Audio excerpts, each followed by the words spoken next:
I guess. So listen, thanks for making the trip in. I know you guys flew in. I hope you're enjoying the weather. It's great out there today. Alexa's from Toronto, so she's local.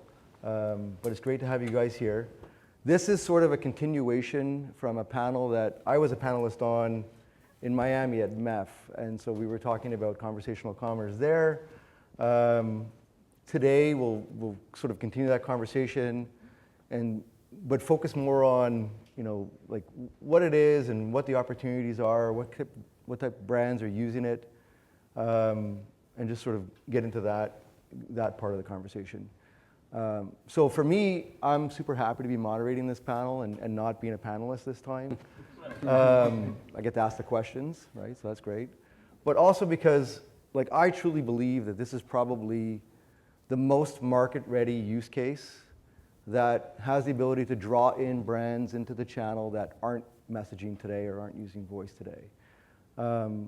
I think it's also a great way for existing brands who are doing marketing or notifications to expand their use of messaging. And I think that we all want that in this room, carriers, aggregators, brands alike. So we like to see more activity, and I think that this particular use case could be the most market ready to drive that. So excited to do that. I'll ask you guys to sort of introduce yourself, and then once you do so, please tell me the last song that's in your head. Wow. All right, so Trevor, if you want to start. Now I'm more nervous about the song. So when you said that, I'm going to tell you first. Fame. So I don't know why that came into my head, but that's the lost song I was thinking of, and maybe it's just the fame of being up on the panel with other distinguished guests. Trevor Rubel, President and COO at Authvia. We are best known for a text-to-pay product that runs today in the US and Canada. I've been in technology for 30 plus years, if that puts some markers down. Live in the Seattle area, so I did not in fact bring the rain, but I could be accused of it. The last 15, I've had the opportunity to run product strategy and be CEO of a number of payments companies around the world. Great. Dom? All right, Dom Ramirez. I think the song would probably be Hybrid Moments by the Misfits, if you're familiar. Yeah, I've been into 80s punk lately. I don't know, it's distinguished. But yeah, I'm the CTO and co-founder of Textual. We have a software as a service text-to-buy platform that any brand can use to send text messages to their customers, offer them products. Customers can interact with it, have a conversation, and purchase a product entirely through text message. We do a little bit of work, or we do a lot of work for a few larger brands, and that goes from Estee Lauder is the brand that we're authorized to feature the most, Estee Lauder companies. And I know my business partner, Blue, discussed that previously in the last panel. They have an 8-figure annual program with us. And then we're also looking into, we're also getting into fast food. So we have a major fast food company that we're working with to do mobile ordering through text message. Great. Alexa? Hello, everyone. My name is Alexa Davidovic. I'm the head of financial services here at Cinch. I've been in the ecosystem since about 2016 when Paul hired me. No regrets, hopefully. And the song, I was going to say something that would make me sound really cool, but I think I'm going to go the route of honesty. And the song that's been in my head lately is Espresso by Sabrina Carpenter. Yeah, great. So that kind of ages us in the panel here, right? 80s, 80s, Sabrina Carpenter, great. So thanks and welcome everybody. So I said it when I was talking that I think it's market ready.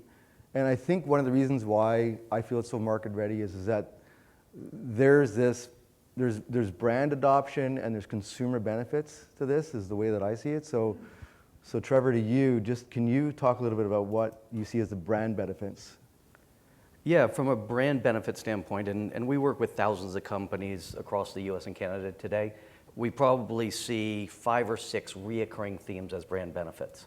One is the speed of transaction and the customer experience. So they're meeting customers where they already are, they're already communicating over text, they're getting text messages, and consumers are responding increasingly with businesses. So meeting customers where they are, getting paid faster, whether you're a field services company sending out 30-day invoices, or you're a pharmacy saying your prescription's ready now, you can pay. That leads not only into faster payments, but automation and operational efficiencies. When I don't have to have a pharmacist checking someone out, but they can instead be filling more scripts, the healthcare system's more efficient, the pharmacy is running more efficiently, and the consumer's running more efficiently. And the last piece is it's actually more secure, safer for both the consumer and the brand. They're no longer handling card information. They're no longer taking card information over the phone, right? They're giving the customer the ability to manage their own payment credentials. They're never seeing it, and those are being vaulted and never touching the organization or the brand itself. You should know that we have a flawless healthcare system here in Canada. Flawless. Hopefully won't need it over the next 2 days. Dom, so anything to add to that from a brand benefit perspective? Yeah, I think from the brand perspective, it's a good opportunity to do more for their consumers in a way that their consumers notice.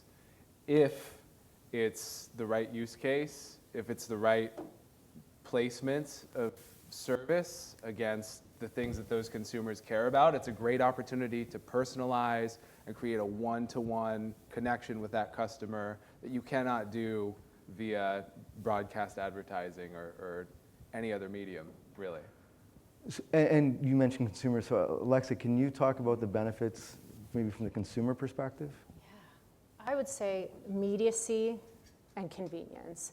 And I'm going to frame it. I'm a consumer. I maybe gave it away in my intro, but I'm a millennial. I do everything on my device, and I want to be able to interact with brands on the same channels that I use to interact with my friends and my families, and I want to be able to self-service. So maybe that's using a bot or having these conversational experiences. Once I get to a point where that bot's not solving my query, I want all of that information to be handed over to an agent. You know, people, myself included, really gravitate towards brands that are providing these great experiences. I will probably go home today and have an Amazon package on my doorstep because they make it easy for me. You know, there's a one-step click. They make the returns process really easy. I think the biggest benefit for brand is just going to be adoption. People are going to move towards brands that provide these great experiences. Do you mind if I riff on that? For sure. Paul?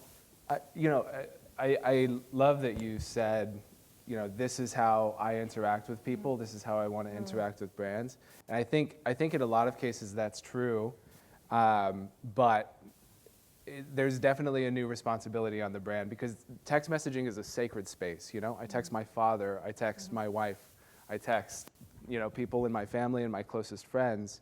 Now I'm texting a brand. You know, like that has to be respected.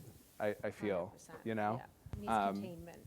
Right. Otherwise, it doesn't work. Otherwise, the channel gets burned over, you know, frankly, like email has in a lot of ways.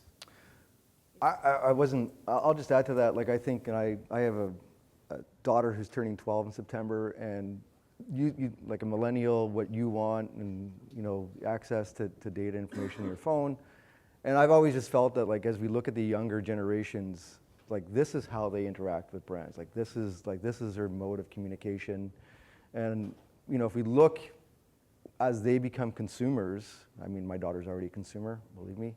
But as they become consumers, like, these channels are going to become more and more important to service that population as they age into consumerism. So Dom, in a conversation that we had before, you mentioned something that's really interesting to me. You said that textual is really focused on completing the transaction in the SMS channel. Can you talk a little bit more about that? Yeah. So from our perspective, text message is completely native to the customer's phone. It's a natural experience to have that conversation. I mean, if we can improve deliverability and speed up throughput rates, then it could be even more natural. Just putting that out there. But you know, it's it's a natural conversation that we have there. And changing contexts creates what's called the doorway effect, where people forget about what they were going somewhere for. You walk through a doorway, you forgot why you walked into the room. Websites can do the same thing. Websites also will lead a customer in many different directions instead of toward a single action, whereas an SMS conversation is linear. What I say next depends entirely on what you've just said, where you're at in this conversation. Add something on that. I mean, the evidence is there. We're able to track it. I can give you a statistic. 85% of our veterinary practices that use text to pay, when they can keep the customer in the conversation, 85% of the payment requests are made in the text message. It's unbelievable to see this happen. So Fluffy's ready for pickup. You owe $123. Reply with this code.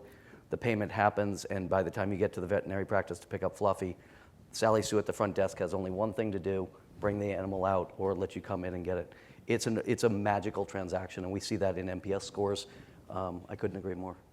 So interesting point there, because when we think about payments and text payments and stuff like that, from premium SMS, that's micro payments and stuff like that. What you're talking about here is high ticket value, right? Like it's like, what's the average ticket? Yeah, it's over $235 across our platform, and that includes $30,000 in vitro fertilization, $12,000 Vespa purchases, $3 pharmacy purchases, right? So it ranges from small transactions up to very large appliance factory outlet that I'll talk about in a few minutes, hopefully. I think it's $2,300 there is the average ticket price over text. And all processed through credit card or ACH or, yeah. Credit card, ACH, and I don't want this audience to sleep on the other financial transaction, which is pushing money. So your insurance company has money that they're going to pay you for your claim. The best way to reach that consumer, to let them know, is push it directly to their debit card and do that via text message where they get to input their debit card or use a card that's already on file. Or Plato's Closet, Play It Again Sports. They're pushing money, originating those through a text message. That's really interesting. Did you? I just wanted to add that our statistics are similar. Average ticket value is probably about $250 USD. Yep. Great. So $500. Next week. So Alexa, your role managing financial services at Cinch is really interesting to this conversational commerce discussion. So can you talk to us about like where you see that being applied to the type of customers that you're dealing with? Yeah, I think it's hugely important. We deal obviously with a large variety of customers. I really like the insurance example you gave there. One of the ways we see this is with the PSPs, the payment service providers. They're constantly looking to diversify revenue streams. This is a great way for them to get that extra exposure. We've seen it recently with Stripe and WhatsApp integrating, allowing these seamless payments. In Singapore, we've seen it with Pix in Brazil. So it's definitely happening quite a bit in the PSP space.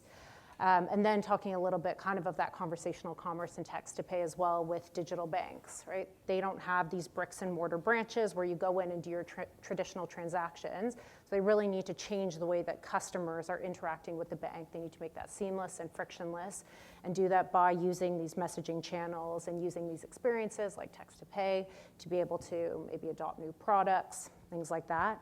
And then you've got your traditional banks, these guys with the big legacy technology that are struggling to keep up with the digital banks and are really starting to look at this technology much more and being able to give that better customer experience. She was a good hire. So just I said earlier that I think that this has the power to bring in brands that aren't in the channel. Like, am I nuts, or is there proof of that? Are you seeing that happening? Trevor or Dom? We're delivering, I mentioned Appliance Factory Outlet, right? 27 stores around the US, southeast of the US, a call center. They were never texting their customers, right? They adopted this to avoid taking credit cards over the phone. They did it for security and fraud reasons, PCI reasons. They adopted it first in the call center. then the in-store managers saw what it could do, then the delivery part of their business saw what it could do, and now 14% of their overall transaction volume, right, for a multi-hundred-million-dollar company is going through text. Wow. They were never texting before, and now they're looking at two-way chat, bot automation, all types of other messaging solutions. Similar with Dunn Edwards, a paint company, right? That's a paint store. They started with their pros who were needed to pay their monthly bills. Now they're texting. Dom? I think it's a different value proposition for a lot of companies. A lot of companies that pick it up. I mean, for us, one of the benefits to Estee Lauder was that it was a more direct channel where they could offer deals that may not have been available on the web and therefore wouldn't be permanently discoverable. For fast food use cases, we're looking at throughput and reducing the length of that drive-through line. And certainly there are going to be many companies that have the same value prop as A2P, but the reasons for doing it can be very different. So we didn't talk about this before, and I find it really interesting that we're talking about this now, is that it's not just about engaging, but it's also about improving operations of the business and efficiencies. So I think that's super interesting to this as well. So we'll shift gears a little bit. AI is in the title of this panel, and we haven't touched on it at all. So I'll ask the panel just what's your perspective on maybe start with automation, not full on AI or ML, but like what's your perspective on how you're leveraging automation, and how do you see that maybe trending towards eventually more AI, maybe even Gen AI kind of scenario? We see two major engagement models. One is customer self-service, right? So you take a financial institution. My daughter is a millennial, or she's younger than that. She's in college. She has a $700 credit limit on her Cap One card. She has to pay it off 2 to 3 times a month to be able to continue to use it, right? And so as they want to modernize, right, financial institutions are going to allow you to text in and say, balance pay down, right? It's like a phone top-up. Right? I want to be able to do this because her vehicle, her main interaction model, right, is over text. Well, it makes perfect sense that the next layer of that is you don't have to be proactive, Vanessa. We're going to go ahead and let you know. Simple automation to say, if your open to buy gets below $250, I'm going to go ahead and proactively reach out to you. Now, over time, they're going to get even smarter, and they're going to automate raising our open to buy, raising our credit limit, having that conversation. But that's the journey that I think a lot of these brands are looking at is, how do I do the best that my employee is doing? Turn it into a bot that does it, and then let that bot do the next level and the next level and the next level. The other side of it for us is folks sending out an invoice, engaging and transacting, and we're very focused on that transaction.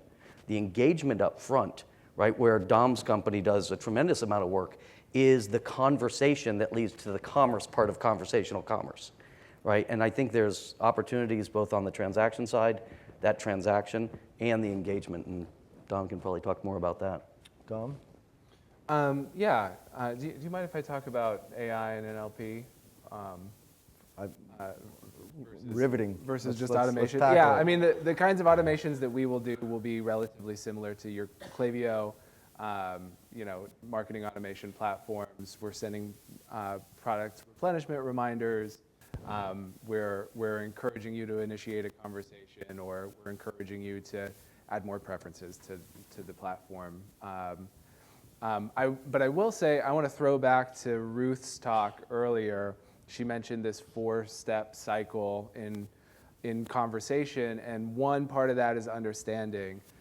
I don't know if generative AI is at the point where we really want to have financial transactions being discussed between a person and a robot over text, but I will say that natural language processing, artificial intelligence is fantastic for that understanding step. Like just understanding the intent of the user going from one step to another, understanding modifications on a customer's order. These fill in a lot of gaps that have made conversational commerce much more difficult in the past and have created a lot of tedium for the people who have used it. And so that's a lot more unlocked in the future through this channel. Right, and I think that's a lot more like the conversational part to the end result of a transaction, right? It's again that journey that you're talking about there. So, Yeah. Alexa, anything? I was going to say, to kind of add to what you've said there, I really appreciate the fact that you talked about that some of those experiences maybe have to be contained a little bit, putting on maybe my FI hat, right? There's a lot of concerns around security, and you want to make sure that something as binary as a transaction maybe really does have a yes, no, PIN code kind of example. But where I also see AI coming into play a little bit more in the payment side is fraud and risk modeling, so making sure that we stop any fraudulent transactions before they happen, or if they happen, taking that data and applying it to future models. I also like the example that you gave, and it's what I was thinking about as well before, is how do we get the right offer to the right customer at the right time, or the right notification? And I think that's where AI is going to play a really big role in making sure that everything is being tailored to customers. We've talked a lot about, relevancy, make sure this is important to me. I don't want my inbox flooded with useless offers. So just making sure it's really tailored.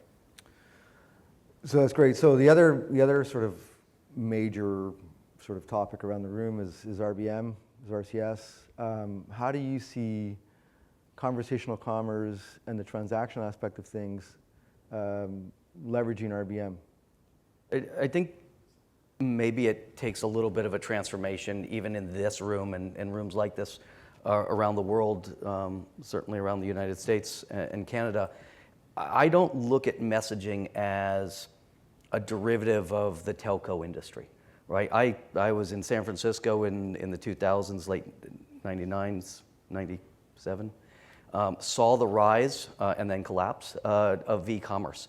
And what we're seeing now with messaging is very similar to that .com era, right? By the way, that never went away. It grew 25% per annum ever since, right, in terms of transaction volume.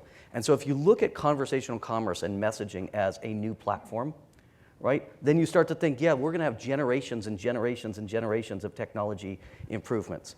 And brands and consumers that interact through this new interaction medium, a first-class interaction medium, like the catalog, like the telephone, right, like the Village Green, like retail stores, like the internet. This is a new transaction and engagement medium. We're going to have all these generations. And so RCS is going to be another generation that's going to provide a richer experience. Just like if you remember early HTML pages and .com experiences, they were pretty clunky. They were pretty slow. They were pretty arduous. But as technology evolved, as both sides of the technology pattern and consumers adopted it more, you as a brand, as a business, as a technology provider, always had to have the best available experience, but you also had to fall back to someone on a WAP browser for a long time, right? And so we're seeing that same thing with RCS. You got to have that experience, and you also have to have a fallback. So Dom, I mean, from a conversational perspective and that journey getting there, branding, I would suspect, is probably huge value that RCS can bring. Can you, how do you see that? Yeah, certainly branding is a big value that can come from RCS. As you saw in the previous talk, there might be other ways for us to bring branding into the equation. I'm going to be following up about that, actually. But, I mean, okay, so we're asking customers to send text messages that result in a purchase. And that's not something that everybody's used to doing, and it's honestly not something that everybody's comfortable doing until they've done it. Obviously, the brand presence there instills a little bit more trust, gives that customer a little bit more confidence that they can step forward, and the more trustworthy the platform is, the more trustworthy RCS is at the point that mass consumers are experiencing that, the better off it's going to be. Right. I'm happy to introduce you to Melissa after. She's amazing. So I'll ask you, Alexa, we talk a lot about the need for innovation in our space, with SMS, and yes, RCS represents some innovation, but how do you see conversational commerce sort of filling that gap of innovation? Do you see it as innovative, and how far do we need to go to get there? Yeah, absolutely. I've been seeing actually quite a increase in the number of innovation teams we're seeing across our customers. And I think you were talking about when we were chatting earlier about kind of a lack of innovation in Canada. And as much as I maybe agree to that, I've also been seeing, a lot of tiger teams around AI. I've been seeing a lot of these innovation teams coming and asking us for best practices of what's happening in the industry, asking us for use cases, asking us to really see and really feel what these experiences look like. And I think getting examples of conversational commerce into their hands, getting text to pay, getting RCS and RBM into their hands is really going to allow them to start to use those use cases to get them into the market and to start to show internally what the ROI could be to get these out into the market.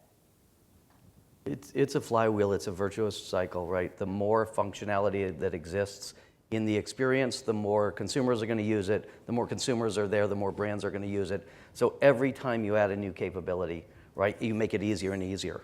The other thing that has to happen, frankly, is we need to get trust and we need to get line provisioning rationalized to a reasonable level so that we can go down market, right? If only the top 5, 10, 15 brands can use this, that doesn't affect consumers on a day-to-day basis. We need Main Street to be able to use it. And so that's one of the, I think, the barriers that we're seeing right now is how do we get more small businesses with an on-ramp into this experience? Because frankly, they're the ones that need the automation. They're the ones that need those experiences. They need to, get those efficiencies and build that consumer loyalty. Anything to add before, because I think you just answered my next question. Yeah, and Sorry. I do think I have a counterpoint to that, and I also think that that's okay. I mean, it's going to take a village to lead North America's consumers into the future, and our approach at Textual is more to look at higher profile opportunities, more to look at larger companies that have a lot of exposure with many consumers versus, going bottom up. And I think that that's going to have a very big impact. I mean, if 20 million people are exposed to an opportunity to get their fast food order more quickly because they're using conversational commerce, that's going to change the trust factor. It's going to change a lot of these things and make it more accessible to small businesses. But it's also not the only way to do it, and it's not the way most tech companies and most innovative products work. So, it could go either way, and we'll probably go both. So you both sort of touched on what my final question is just as like a last word from each of you, and maybe expand on what you're saying. What do we need to do as an ecosystem? Like the demand seems to be there. Like you're talking about all kinds of different brands and the consumer benefits, but as an ecosystem, what do we need to overcome so that there's more adoption and we expand this? I'll come back to the underwriting piece, but the thing we don't need to overcome, which is unprecedented, at least in my 30 years of technology evolution, is we don't need to train consumers. When the internet came out, we needed to train consumers. When the iPhone came out, we had to train consumers, right? When I first told friends and family that I was going to do something in text to pay, they said, oh, that'll be great in New York and San Francisco and with young people. No. Our demographic of users crosses the entire spectrum of the US and Canada and tries, every age group, every sociographic and demographic. Everyone already knows how to use text. It's unbelievable, right? And so we don't have to fix that problem. So we can focus on the other problem, which is how do we reliably onboard merchants, right? And give them, right, everything they need to deliver messages and deliver them in a reliable way without ever letting it get to the point where it's email. Right? Because if we cross that, I want to get clients boarded as fast as possible, but if we slip up and make this spam-ridden, we only have a couple bites at this apple and we won't get it back. So, yeah. Don? Yeah, I agree with all of that. We do not want a high-profile breach or failure associated with this. So I'm willing to wait for some of these things, but deliverability and speed of throughput are the biggest factors for me that we need to see more of today. For tomorrow, in order for us to adopt RCS, we need to feel very, very confident about the security of it. We need to feel confident that it will not be spoofed in the middle of a financial transaction. Even just changing an address of an order is stealing a product. So like we need to be very careful about a lot of that. And I would love to get to a world where somebody could send their credit card number or a photo of their credit card through something like RCS, but even end-to-end encryption isn't enough to make that a reality. So lots to do. Interesting. Alexa? I think one of the most important things right now is exposure, kind of riffing off what you were saying just before about getting the big brands out there. It's being able to ask a brand, what does good look like? And they've referenced a competitor that is doing this, and it's going to make them want to adopt. It's tough to be the first. Many people don't want to be the first, but they want to be the second, third, fourth, and fifth, and they don't want to fall behind from their competitors. So the more we get these programs into the market, the more customers are seeing it, the more we're seeing it. I think exposure is only going to be a good thing to really get this use case into market. So thank you very much, panel. I mean, this was a great discussion. I mean, okay, some questions? Hi, my question is this. Sorry, can you say who you are? Hi, I'm Allison Billings. I work at Twilio with Mr. Canada. And my question is this. We all know that consent is the cornerstone of all text messaging, right? You need consumer consent in order to send them a message. In that vein, how do you manage opt-outs when you're dealing with a situation where, perhaps the phone number that's being used to also enable these payments is also being used for marketing and other engagement from the brand? A consumer decides to opt out, and then they, want to engage with that. And even another scenario that I think is also important that I'm just curious about is, Trevor, you were talking about situations where there are funds being notified or transferred through in some way from the brand to the consumer, right? Yep. How do the carriers handle that liability? Because that text message can have a lot of issues, right? There's a lot there. So let me maybe address the funds being transferred in either direction. So never in any of our models are the carriers ever involved in the transfer of funds, right? So the credit card number is not going over the carrier lines, right? It's purely an attestation to say, yes, please go ahead and do this. It's a wallet-based transaction from the customer back to the merchant, or from the business, the insurance company, to the customer, just like if they were to send you a letter to say yes or send you a check. So we're never moving money across carrier lines. There's no carrier billing, any of that, none of that is happening. On the opt-out side, today we toe the line very strongly. If you've opted out, you're not going to get this billing request. Now, we also take that fallback concept very seriously. We can send an email. We can send a Facebook message. We can send a WhatsApp. We can send other things. So text in the US and Canada is the preferred one. Now, we do have brands. I'll tell you that one of the companies that I mentioned earlier, once they started doing billing over text, they wanted to then do marketing. And we got together with our messaging partner, and we set them up with different lines for marketing than they're using for their service-related messages, right? Maybe a best practice for the types of businesses that you're working with. May or may not also be necessary. But the consumer really needs to get to know this environment better so that they understand, hey, I want to opt out of this, but I still want this. But today, we are very rigid on, hey, customers not getting your messages. And we let the brand know. You might want to reach out to them and explain that you're not marketing and you're sending them their peds ready. Via another channel. Yeah. We see this a lot in pharmacy, by the way. That's a big one.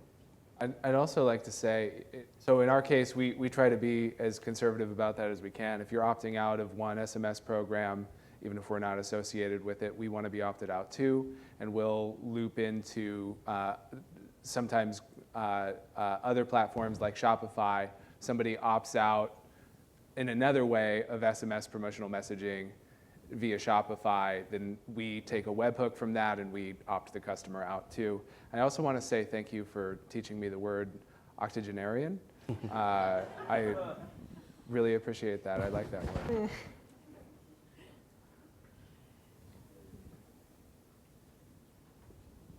Anybody else? Well, thank you to our panel. We're good.